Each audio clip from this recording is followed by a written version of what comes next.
Eh bien, salut tout le monde, vous êtes bien sur Twilight Society 311. On se retrouve aujourd'hui pour la toute première vidéo analyse d'anciens pay-per-view que je fais sur ma chaîne. Et aujourd'hui, on s'attaque à Extreme Rules 2013 qui s'est déroulé à Saint Louis, Missouri. Donc, on va rentrer tout de suite dans le vide du sujet avec le tout premier match qui opposait Chris Jericho à Fandango. Donc, ce match n'avait pas d'enjeu particulier, si ce n'est que Chris Jericho avait le droit de pouvoir prendre sa revanche car il avait perdu à WrestleMania 29 face à Fandango. Fandango qu'il avait battu avec un petit paquet. Donc, pour parler du match, on a eu un bon match globalement. Pas énorme, mais un bon match, un bon opener, assez équilibré et avec une fin juste somptueuse. Comme l'a dit Christophe Ajus à la fin, on a eu un code breaker 5 étoiles. Je m'explique. Fandango est sur la troisième corde. Il attend que Jericho se relève. Et là, il se jette. Il se prend un code breaker. Mais d'une violence et d'une splendeur. Comme ça. Magnifique. Sans doute l'un des plus beaux code breakers que j'ai eu avoir de ma vie de passionné de catch, si on peut dire ça comme ça. Et non, vraiment un très bon match. Donc pour la note, j'ai mis un 7,5 sur 10 parce que c'était un assez bon match et que ça a très bien ouvert le show.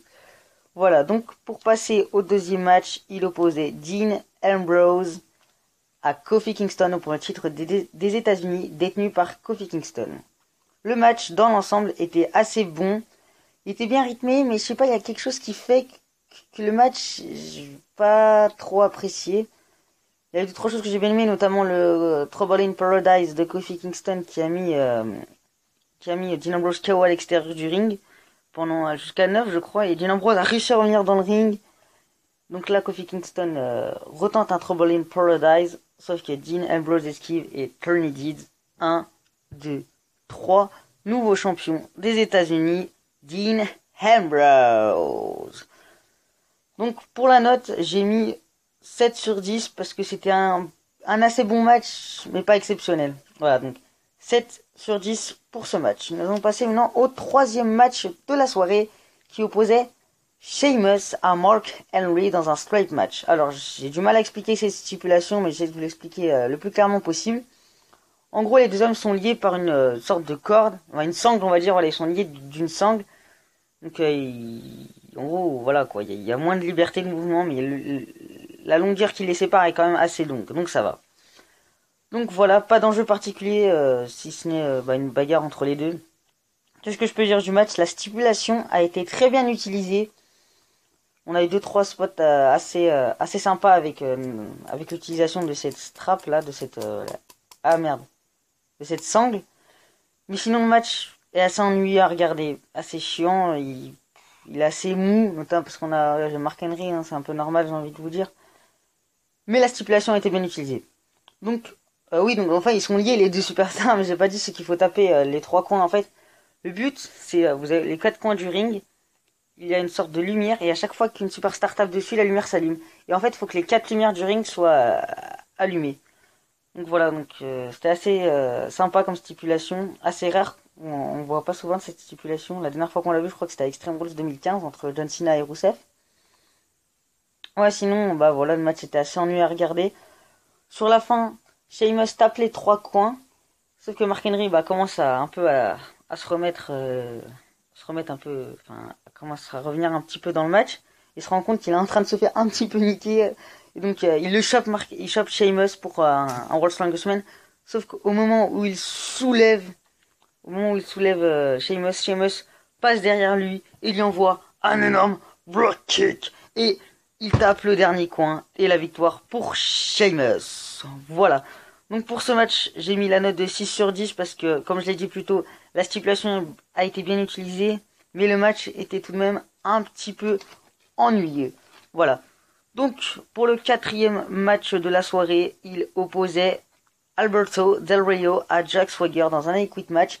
L'enjeu, c'était que le gagnant irait affronter Dolph Ziggler qui était blessé à Payback 2013 pour le titre poids lourd. Initialement, ça devait être Alberto Del Rio contre Jack Swagger contre Dolph Ziggler dans un ladder match pour le titre poids lourd. Arrêtez-moi si je me trompe parce que je ne suis pas sûr de ce côté-là. Mais il me semble que c'était bien ça, le match prévu initialement. Donc dommage qu'on ait pas eu ce match parce qu'à mon avis ça aurait été un très bon match. Mais ils ont mis ce I Quit match. Donc, qu'est-ce que je peux dire du match? Dans l'ensemble, le match est bon. Pour rentrer un peu plus dans le détail, on a vraiment eu un début de match assez, comment dire, timide. Enfin, beaucoup trop à l'avantage de Jack Swagger, un Jack Swagger qui était heal à ce moment-là. Donc, ça a juste tabassé Alberto Del Rio, l'a vraiment détruit. Mais le match est devenu intéressant à partir du moment où Alberto Del Rio est parvenu à revenir dans le match. On a eu deux trois trucs sympas, notamment sur une prise qui m'impressionne, c'est le Enziguri. Et j'adore cette prise.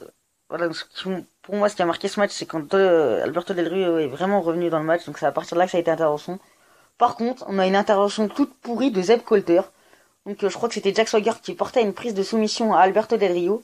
Donc Ricardo Rodriguez, le manager d'Alberto Del Rio, s'approche du ring avec la serviette pour faire un peu de vent à Del Rio. Sauf que là, Zeb Colter pousse Rodriguez, prend la serviette et la jette.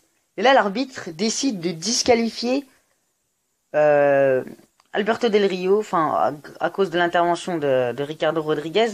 Ce que je comprends pas, c'est que c'est un I Quit match, donc tout est permis normalement dans un I Quit match. Si Jack Swagger par exemple a foutu des gros coups de kendo stick à Swagger, je comprends à Swagger. Si Swagger a mis des gros coups de kendo stick à Alberto Del Rio, ça, bah alors dans ce cas, il aurait dû disqualifier, mais non, là, par contre, on disqualifie Alberto Del Rio tout simplement parce que Zeb Colter, alors que c'est même pas Ricardo Rodriguez qui jette la serviette, c'est Zeb Colter qui jette la serviette, mais l'arbitre a bien sûr cru que c'était Ricardo Rodriguez et décide donc de disqualifier Alberto Del Rio et fait gagner Jack Swagger. Sauf que bien sûr, il y a un autre arbitre qui vient en disant que non, t'as pas vu, c'est Zeb Colter qui a lancé la serviette. Donc là, l'arbitre va voir la vidéo et voit bien que c'est Zeb Colter qui a lancé cette serviette et fait repartir le match. Et Alberto Del Rio remporte le combat avec un Didi Katame si je ne me trompe pas. Voilà, donc pour ce match, j'ai mis la note de 7 sur 10 parce que l'intervention de Zeb Colter et le début du match était vraiment chiant. Voilà, 7 sur 10. Sinon, le reste du match était plutôt sympa dans l'ensemble. Maintenant, nous allons passer au 5e match de la soirée. C'est sûrement le plus intéressant. Il opposait The Shield à la Team Hell No. Et c'était un Tornado Tag Team match pour les ceintures par équipe détenues par comment s'appelle-t-il, Kane et Daniel Bryan, la Team Hell No, dans un Tornado Tag. Le match a été vraiment juste magnifique. C'est un match qui s'est enchaîné à une vitesse mais juste énorme. Le seul regret que j'ai dans ce match, c'est que j'aurais aimé qu'il dure plus longtemps. Parce que ce match était franchement magnifique. Je crois que vous allez me frapper, mais je crois que c'est le premier Tornado Tag Team match que je vois de ma vie. Et vraiment, cette stipulation est super. Si il devrait en mettre plus souvent. Si franchement, les matchs Tornado, enfin c'est le seul que j'ai vu, mais le seul que j'ai vu vraiment m'a vraiment convaincu. C'est vraiment une super stipulation qui devrait être utilisée plus régulièrement à la WWE. Parce que pour ce match, ça a vraiment donné un match génial. Pour la note, j'ai mis 9 sur 10. J'ai pas mis 10. Parce que c'est vrai que j'aurais préféré que le match dure un peu plus longtemps, parce que je l'ai trouvé assez court. Peut-être que je l'ai trouvé court tout simplement parce qu'il était génial. Mais ça a été vraiment un bon match un super match dans l'ensemble. Donc voilà, 9 sur 10 pour ce combat. Voilà, donc maintenant on va passer au 6e match de la soirée, si je ne me trompe pas. Hein. Il opposait Randy Orton, qui était dans sa ville natale, au Big Show dans un Extreme Rules match, sans enjeu particulier. Si ce n'est que Orton voulait se venger sur le fait que le Big Show l'avait trahi lors de leur match face au Shield à WrestleMania 29. Voilà. Donc la stipulation, c'est un Extreme Rules match, mais je l'ai trouvé vraiment pas assez utilisé dans ce match. À part le truc avec l'échelle là que le Big Show a fait. En gros, il a placé 2 chaises dans le coin du ring et a mis une échelle par-dessus. Randy Orton était allongé dessus, le Big Show a fait la Swagger Bomb. Hein. Pour simplifier la chose, il a fait une Swagger Bomb. Sauf que Randy Orton a esquivé, Big Show s'est écrasé sur l'échelle. Mais sinon, il n'y a vraiment rien de spécial, à part Randy Orton qui a voulu mettre des coups de kendo à Big Show, sauf que Big Show a attrapé le kendo et boum, le cassé en deux avec sa cuisse, sans souci. Non, mais je trouvais la stipulation mal utilisée, même si le match était correct dans son ensemble. Après, peut-être la fin... Non, la fin était sympa, hein. On a eu 2 RKO de Randy Orton, si je me trompe pas. Un normal et un sur une chaise. Et les deux n'ont toujours pas suffi, donc Randy Orton a utilisé la technique la plus extrême, le punt kick. 1, 2, 3, victoire de Randy Orton dans sa ville natale, ce qui me paraît un petit peu logique, on va pas se le cacher. Donc voilà, victoire de Randy Orton dans un match correct. Donc j'ai mis la note de 6 sur 10 parce que le match n'était pas génial, mais n'était pas dégueulasse non plus. Voilà, donc 6 sur 10 pour ce rencontre. Ensuite, avant-dernier match de cette soirée, il opposait John Cena à Ryback dans un Last Man Standing pour le titre de la WWE détenu par John Cena. Qu'est-ce qu'on peut dire? On a eu un match extrême, mais sans plus que... Moi j'aurais bien aimé voir du sang, faut pas me traiter de sadique. Dans un match aussi violent, excusez-moi, il y a du sang, mais je crois qu'à partir de cette époque, c'est à partir de là que le sang est devenu interdit, si je me trompe pas. Donc on a un match assez extrême, mais sans plus. Par contre, le problème, le gros souci de ce match, c'est qu'on voit que Ryback, il y a que Ryback. En gros, ce match, si vous aimez pas Cena comme moi, bon, même si j'aime pas Cena, si vous aimez pas Cena, vous regardez ce match, Cena se fait démolir pendant, 20 minutes. C'est limite ça, le truc. Trop grosse domination de Ryback. Même moi qui n'aime pas Cena, c'est pas une question que je veux le voir se faire, que je veux pas le voir se faire défoncer. Mais le problème, c'est que bon, voir un match comme ça où tu vas se faire Cena, un adversaire se faire défoncer pendant tout le match, c'est légèrement ennuyant comme match. Donc voilà, sinon, on a eu 3 tables pétées, notamment avec un following slam un peu merdique de Ryback sur Cena. Et on a eu une fin à la fois énorme et à la fois à chier. Dans le sens que, en gros, j'explique, les deux superstars ont fini par se battre dans le public, ils sont arrivés vers le stage, donc là où les superstars font leur entrée. Et Ryback, sur un geste réflexe, parce que John Cena, je crois, l'avait porté une prise, je sais plus laquelle. Non, il allait lui porter un attitude adjustment. Sauf que là, Ryback reprend ses esprits, attrape John Cena, le soulève, les deux Ryback fonce dans le décor, donc là où il y a les lumières, tout ça du stage. Et boum, grosse explosion, enfin pas une énorme explosion, mais le superstar passe à travers le décor. Et là, il y a des courts-circuits avec les ampoules, ça pète de partout. Et les deux superstars sont complètement KO. Donc une fin énorme à la fois parce que c'était quand même assez impressionnant et une fin décevante à la fin parce qu'on n'a pas eu de gagnant parce que John Cena après a dû être évacué sur une civière. Il était complètement KO, enfin il a dû être comme je l'ai dit évacué sur une civière. Donc du coup pas vraiment de gagnant. Enfin moi j'aurais dit Ryback parce que c'était un last man standing à la base. Donc non, logiquement l'arbitre aurait dû compter John Cena même s'il était KO. Je suis désolé. C'est une stipulation, on va jusque dans l'extrême, hein, mais bon, John Cena a dû être évacué sur une civière. Donc il n'y a pas eu de vainqueur, voilà, on peut dire ça comme ça, pas de vainqueur. Donc, pour les 2-3 trucs avec les tables et les décors pétés, j'ai mis la note de 7 sur 10 pour ce match. Alors peut-être que j'ai un petit peu surnoté ce match, mais 7 sur 10 tout de même, parce que le match n'était pas si dégueulasse que ça. Donc, 7 sur 10 pour ce combat. Donc voilà, maintenant nous allons passer au main event de la soirée. Il opposait Brock Lesnar à Triple H dans un Steel Cage match. Alors déjà à la base je trouve que l'idée de mettre ce match en main event, un Steel Cage match en main event, non, moi j'aime pas tant que ça l'idée. Mais bon, on a quand même eu un match agréable à regarder. Mais le problème de ce match, le gros bémol de ce match, je trouve qu'il y a eu vraiment un rythme trop lent. Je sais pas, j'ai trouvé, il y a quelque chose qui passait pas avec ce match. Il y avait des moments où je m'emmerdais un petit peu, il y a des moments que j'aimais bien. Notamment, j'ai bien aimé le moment où Triple H grimpe à la cage et il sort un sledgehammer, donc un marteau. Ouais, sinon qu'est-ce qu'on a eu? Oui, on a eu le moment aussi où Brock Lesnar s'est un peu fait mal au genou. Ouais, il s'est défoncé le genou. En gros, Triple H était sonné contre le grillage de la cage.